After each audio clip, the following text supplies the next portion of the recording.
بسم اللہ الرحمن الرحیم۔ السلام علیکم بہن بھائیو، بیٹے بیٹی، ویلکم ٹو مائی چینل۔ آج کی ویڈیو کا عنوان ہے کہ اپنے مال کی حفاظت کیسے کی جائے۔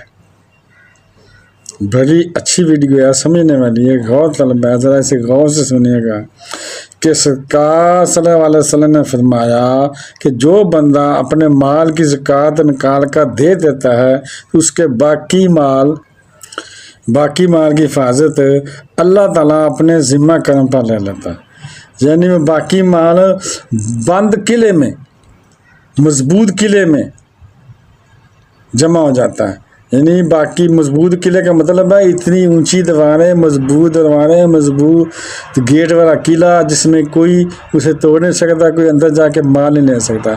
ایسے فرمایا کہ اس کا بقیہ مال ایسے محفوظ ہو گیا۔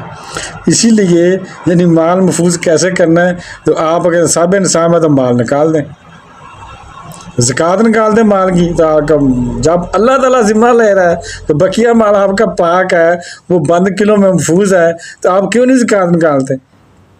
تو آپ زکوٰۃ نکالیں تو آپ کا مال باقی محفوظ ہو جائے گا اور بڑھے گا بھی انشاءاللہ۔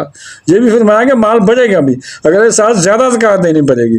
زیادہ زکوٰۃ دینے کا مطلب ہے کہ زیادہ مال ہوگا تو زکوٰۃ زیادہ ہوگی نا، تو زکوٰۃ زیادہ دینی تو مال بھی بڑھے گا۔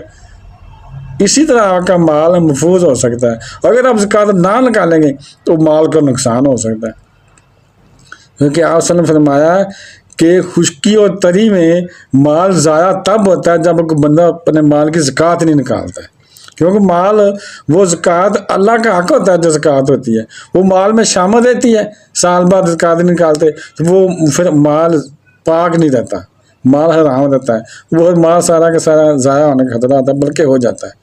تو بہن بھائیو، بیٹے بیٹی، اگر آپ کو یہ ویڈیو اچھی لگی ہے تو اسے صدقہ زیادہ سمجھ کر آگے شیئر کر دیں، اور اگر ابھی تک آپ نے میرے چینل کو سبسکرائب نہیں کیا تو لازمی کر لیں، اور بیل کو دبا کر آل پر کلک کر دیں تاکہ میری آنے والی اچھی سے اچھی ویڈیوز آپ کو ملتی رہیں۔ چلو ملتے ہیں نیکسٹ ویڈیو میں۔